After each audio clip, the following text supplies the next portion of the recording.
the market, but each with a different flavor coming out of that particular society. And part of the reason I think this is a very interesting book I read, written by Ronald Coase. I don't know how many of you know him, but he was a Nobel Prize winner in economics, who is an extremely original and interesting man. He died at about 102 a couple of years ago, and the last thing he did was to co-author a book on how China went capitalist. And this isn't a book review, I'm working on that, but the interesting part of it is that he believes that what China did was essentially trial and error.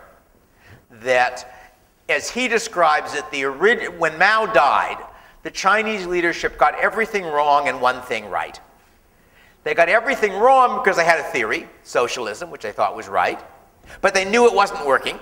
They could see something terrible had happened because they could compare what China was like with what the rest of the world was like. And so they decided that facts trumped theories. And they tried lots of things, and the ones that worked, they copied, and the ones that didn't work, they stopped. And when Chinese who weren't part of the government did things that were illegal but worked, instead of arresting them, after a while they copied them. And as the process went on, you had a situation in which there was, in effect, a competitive market for political institutions. Because China had a very decentralized political structure, the local communist officials in one city or one region or one province were in control of things. They were rewarded for economic growth. So the result was that you had lots of different communist officials, each trying to figure out how to structure my little bit of China so it'll work. And when it failed, they abandoned it. And when it succeeded, other people copied them. And the result was to get a form of capitalism they had invented.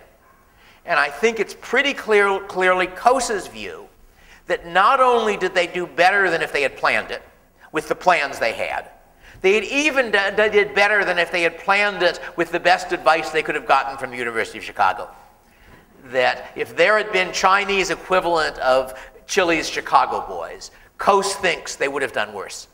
Because it's easy enough to say, here's a sort of blackboard economic theory in which we will assume that contracts are enforced and that contract markets clear and all the rest of it. Now we know what to do, but that wasn't the world they were facing. And what they were doing instead was, given the constraints of that society and their condition, blundering their way towards what turned out to be a reasonably workable set of institutions. And I suspect that India will do the same thing. I hope India will do the same thing.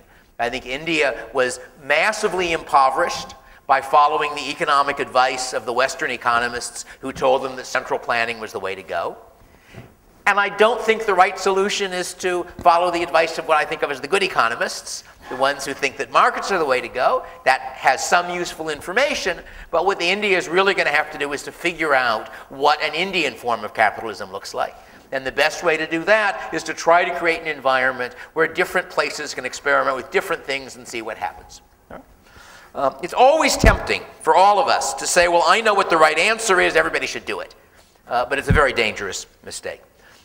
Let me mention one sort of trivial example that I observed visiting China a year ago, which demonstrates my point about different capitalisms. If you're in the United States, and there is a big building which sells clothes and a bunch of other stuff, called a department store. The building belongs to a firm, and the people selling you stuff in that building are employees of the firm. If you are in Shanghai, and you see a big building full of people selling you stuff, the building, I assume, belongs to a corporation, belongs to somebody, but almost all of the people inside it are individual entrepreneurs with little tiny stores, little stalls. So that the Chinese equivalent of a department store, from casual observation, has 100 stores inside it. I don't know why. All right, it's an interesting economic puzzle. I don't have a good solution. Why that's the normal form in China. You occasionally see the American style in China, but very rarely. I once saw a Chinese style in America. It wasn't a department store, it was a grocery store, but it was a market full of, 3 butchers here and 6 people selling fish here and so forth. But it's very unusual in America. But the real point is that economic theory doesn't tell you which of those is better. And there probably isn't an answer to which of those is better, because it probably depends on a whole lot of detailed characteristics of the society. So that from that standpoint, as I say, the first point I really wanted to make is that the future of capitalism, with any luck, assuming that India makes the right choice. I mean, China made basically the right choice, very gradually, by trial and error, and they haven't gone as far as I'd like them to go. But nonetheless, they shifted from what was a basically socialist to a basically capitalist system, maybe a little less capitalist than the US in theory, maybe a little more capitalist in practice, if I can judge by Shanghai, where a lot of regulations seem to get ignored, and a good thing too most of the time. It's true that in Shanghai, traffic signals seem to be advisory, which can be occasionally disturbing. On the other hand, Shanghai has the most insane architects in the world. I don't know if any of you have been there, but there are these gigantic skyscrapers, which are really weird. You've got a globe on top of it. One of them is a sphere. So anyway, it's a fun place. Go visit it, too. I enjoyed it, as I've enjoyed India. All right. So the second thing I want to talk about is that we are moving more and more towards a world market. If I am in the US and I call up the phone support line of a US company, the odds are quite high that the voice that answers me will have an Indian accent. So that means that there are quite a sizable number of people who live in India and work in America. And they don't even have to commute. And as we move to a world where more and more of what we do is the sort of stuff that can be done online, we are going to be moving more and more to a world in which where you live and where your friends are and where you work are independent things. Some of that's already happened. My daughter's friends include one in Chile, one in Australia. I'm not sure of the rest of the list. And she chats with the same friends, whether she is connected to a Wi-Fi in Delhi, connected to a Wi-Fi in Shanghai, or connected to a Wi-Fi in San Jose. Now that has an interesting implication, because the more the things that matter to people are not geographically tied, the less control governments have over people. All right? Consider the limiting case, which I described in my first book in the process of explaining why I thought an anarchist system could work. Imagine we lived in a world where everybody was perfectly mobile. Everyone lives in house trailers. And one day there's a news story saying that France and Germany are likely to go to war. And the next morning the sun rises on an empty landscape. There are 6 generals and 17 war correspondents, and everybody else has left. Right? That would be a very attractive system. And in fact, I've argued for quite a long time that the only form of government that works is competitive dictatorship. Competitive dictatorship is the way restaurants are run. All right? I've got a bunch of favorite restaurants where I live. I have no vote in what any of them does, no authority at all, but I have an absolute authority as to whether I'm their customer. That's the way hotels are run. And one of the attractive features of the gradual shift towards a world market is going to be gradually nudging governments closer to competition. Now, they may not call themselves dictatorships. Some of them may still call themselves democracies or various other things, maybe a couple of monarchies. But I'm less interested in the political institutions the less they have a captive market, the less they can exploit people, and the more they depend on providing people a reasonably attractive deal for their money if they want anybody to stay. I don't know how many of you are familiar with the author C. Northcott Parkinson. The first person in India who is admitted to being familiar with his work is in this room. I won't point any fingers. But he was a British academic who was very good at making serious points in humorous essays. And his most famous one is Parkinson's Law. Parkinson's Law has 2 statements. One of them is work expands to fill the time available. And the other is the number of people employed by a bureaucracy increases at a constant rate, independent of whether the work to be done increases, decreases, or whether there's any work at all. It sounds like a joke, but he has data. The essay includes the figures for the number of people employed by the British Colonial Office during the time when the British Empire was vanishing. It includes the figures for the onshore establishment of the British Admiralty during the time that England was going from the greatest naval power in the world to barely able to beat Argentina. Parkinson also has a number of other essays, and the one that I want to refer to, because it's relevant to what I'm saying, is the one where he's discussing the degree to which governments are constrained by migration. And there's a passage I can quote, probably not quite verbatim, but I'll pretend, which goes roughly as follows. The productive people of the world have discovered by long and bitter experience that they will usually have to pay over about 10% of their income to some gangster, feudal lord, or Department of Internal Revenue. It matters little what you call it. Once the rates get higher than that, the Israelites start looking at the atlas. There are probably better places to be than Egypt. So my second point then is that we're going to have a world market, and gradually, slowly, not as fast as I'd like, it's going to become a market where, in an odd sense, there are no Indians and no Americans and no Chinese.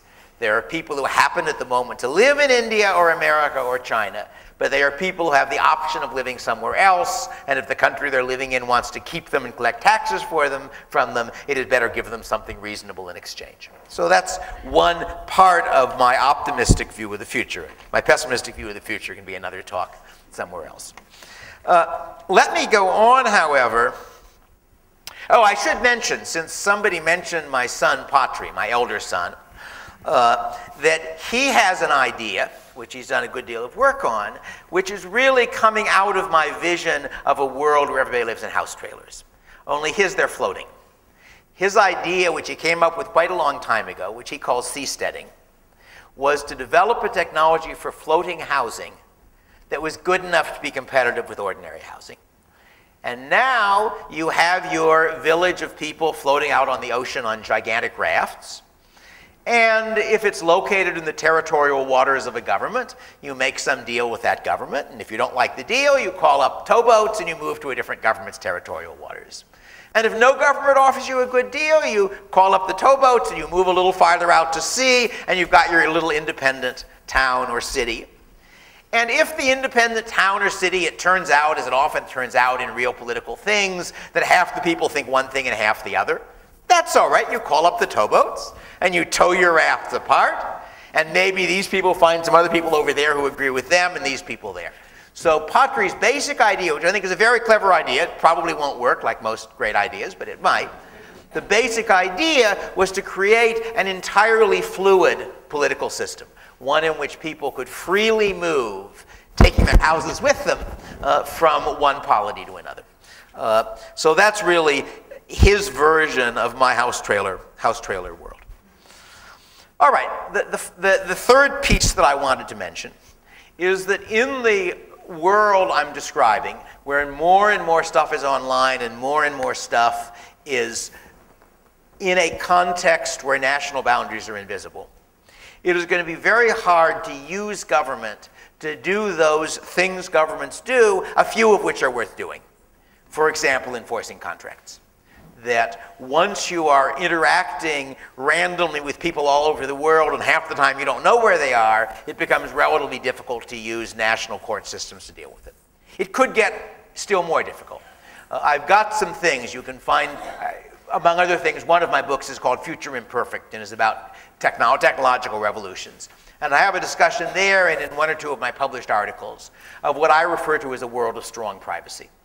It turns out that we have encryption technologies that we already know and can do, which would make it possible to have a world where you can interact with people without telling them where you are or who you are. A world where you can simultaneously have anonymity and reputation.